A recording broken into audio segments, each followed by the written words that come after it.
Welcome to the Full FX Unfiltered. My name is Colin Lambert. I'm publisher of the Full FX, and I'm delighted to be joined by Lisa Dukes, who is the UK's private sector representative on the Global Foreign Exchange Committee, and importantly, chair of the Motivation for Adherence Working Group. I am. Nice to see you, Lisa. Thanks for having me. I wanted to talk today really about what's happening around the obviously the working group and the adherence. Where is the initiative at, and where are we going with it, maybe to kick off? Yeah, so the working group has now been up and running for about 3 years, and we've been working on a framework including increasing the visibility and general awareness of the code, building partnerships with industry groups and other interested parties, and enhancing education and training. At the GFXC in December, I updated on all of those to where we are in the framework, and that include increasing awareness and social media presence, attending conferences like the Full FX conference, but also... We're very grateful for that. We were also at the ACT conference, and we've been on various podcasts and interviews and across the members of the group. We have collaborated with the Coalition Greenwich. We've included questions on the code within their annual surveys. Okay.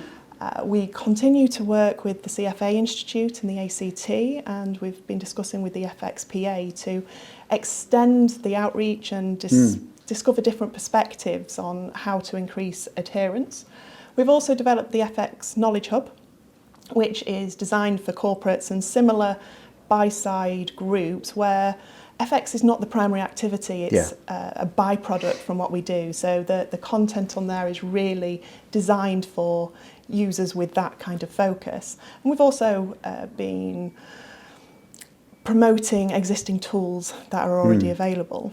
Yeah. So after telling them what we've been up to in the framework, we also let them know what the plan was for 2025. So we're going to continue with the outreach and visibility of the code, which is obviously very important, but we've also decided to branch off into subgroups and focus on 3 different streams with specific deliverables. So the first one is corporate outreach, which is close to my heart. Yes.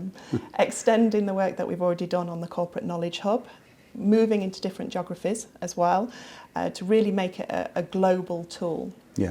The second stream is focusing on asset managers and hedge funds, working with local FX committees and targeting the largest companies within those communities to enhance awareness, adherence, and ultimately, hopefully, increase the numbers of statements of commitment.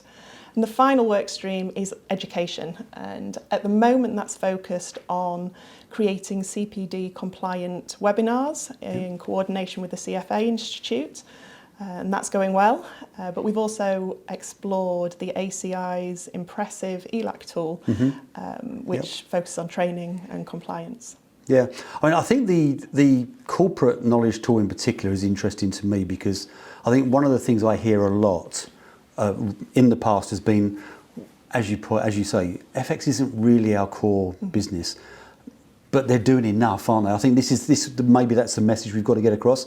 If you're doing enough FX to be relevant to the market and therefore to be relevant to the global code. Absolutely, the code is intended for anybody who interacts with the code, however frequent or infrequently.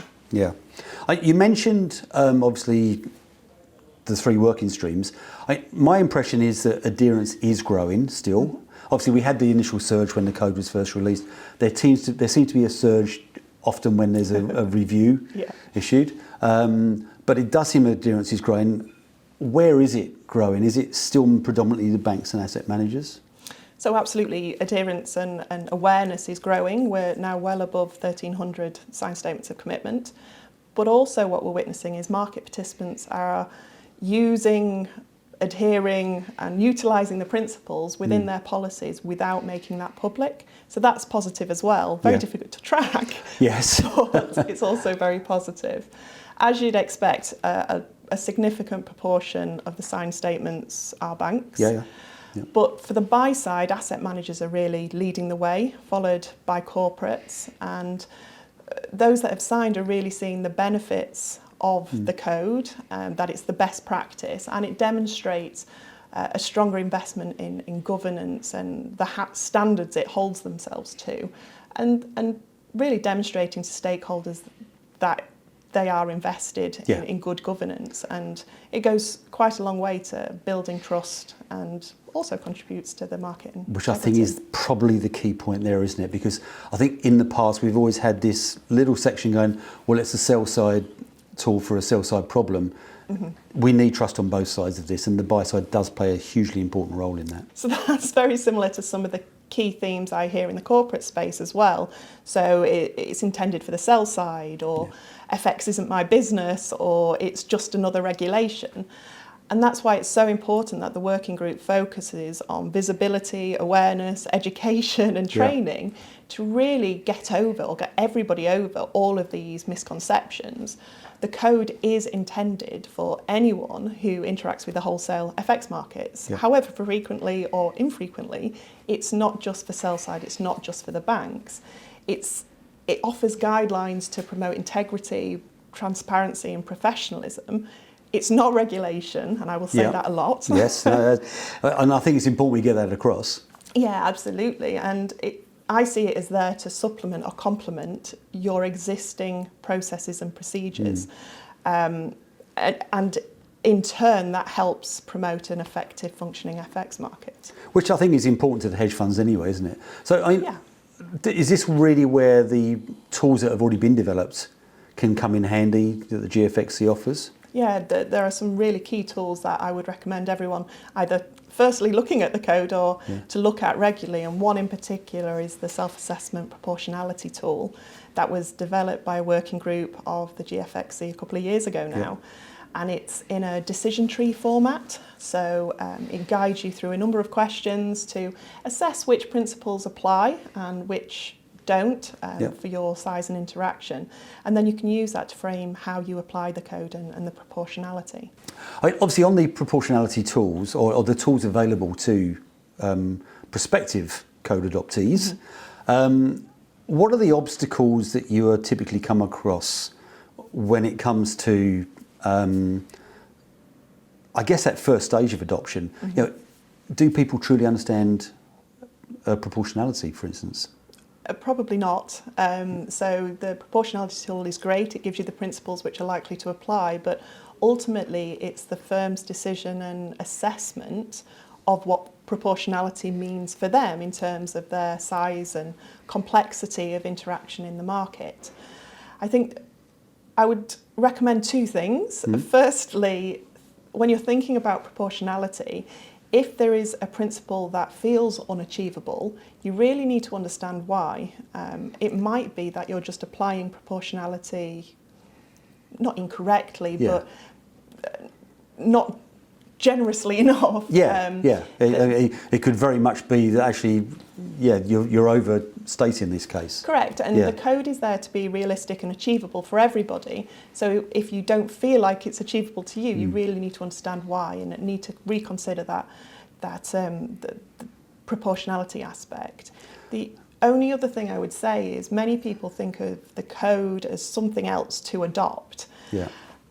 I don't necessarily think of it as a separate thing to adopt. I think of it as a tool to use in conjunction with my policies, procedures and processes to create a best practice framework that is bespoke and tailored to the organisation that I'm thinking about. So by embedding it within your policies, by adhering and adopting your policies, which everybody should be doing, hopefully, it becomes less of a challenge, and they can utilise the updates coming out of the GFXC and other markets to complement their reviews and do the legwork for them.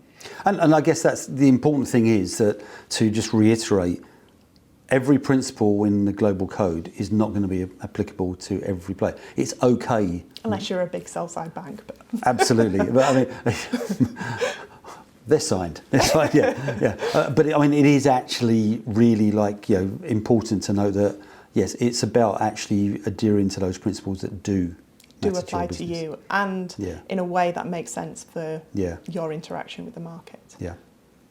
I guess the other area that, a couple of years ago there was a lot of noise about it. It seems to have gone quiet.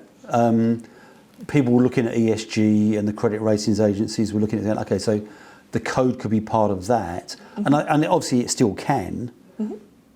But my sense is that's not really going anywhere at the moment.